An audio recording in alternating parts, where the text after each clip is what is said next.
This fall has been an embarrassment of riches for gamers with a hunger for alien bloodshed.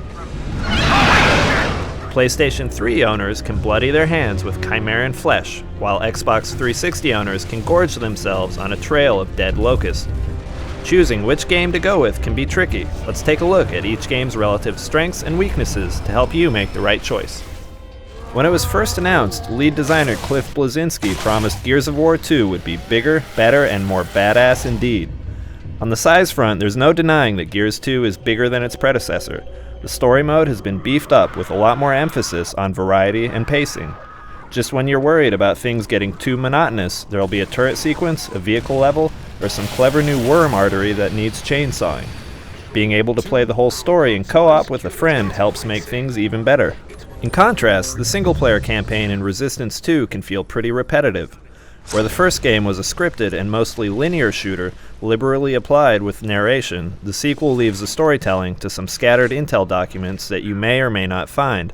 The levels are bigger, and there's a greater variety of enemies, but lacking the explicit narrative thread, the game often feels like an empty push from arena shootout to arena shootout.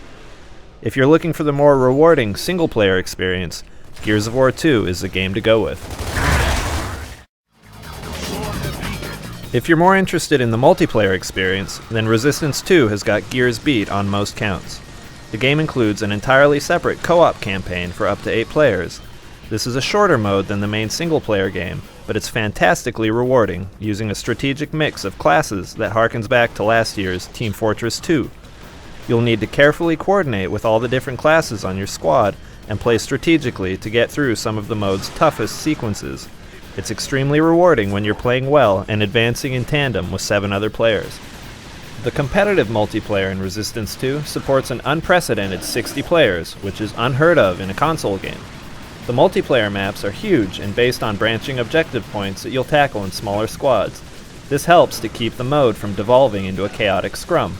With a leveling up system that parallels Call of Duty 4's addictive XP framework, Resistance 2 is a totally convincing multiplayer game. There's a lot of fun to be had in Gears 2 multiplayer.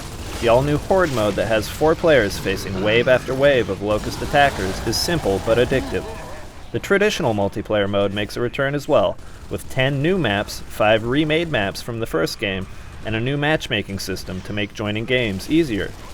Gears 2 multiplayer offers fun and relatively traditional 5-on-5 action. If you enjoyed the first game, you'll appreciate the new maps and matchmaking, but it can't really compete with Resistance 2's sprawling and terrifically varied multiplayer option.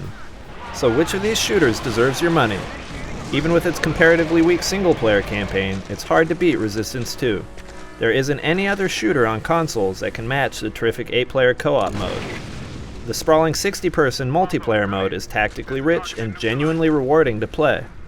Gears 2 has a better single-player mode, but it's far from the best single-player shooter released this year. The multiplayer is fun, but it's simple and not nearly as deep or comprehensive as Resistance 2's. If you can only afford to exterminate one alien race this year, choose Resistance 2.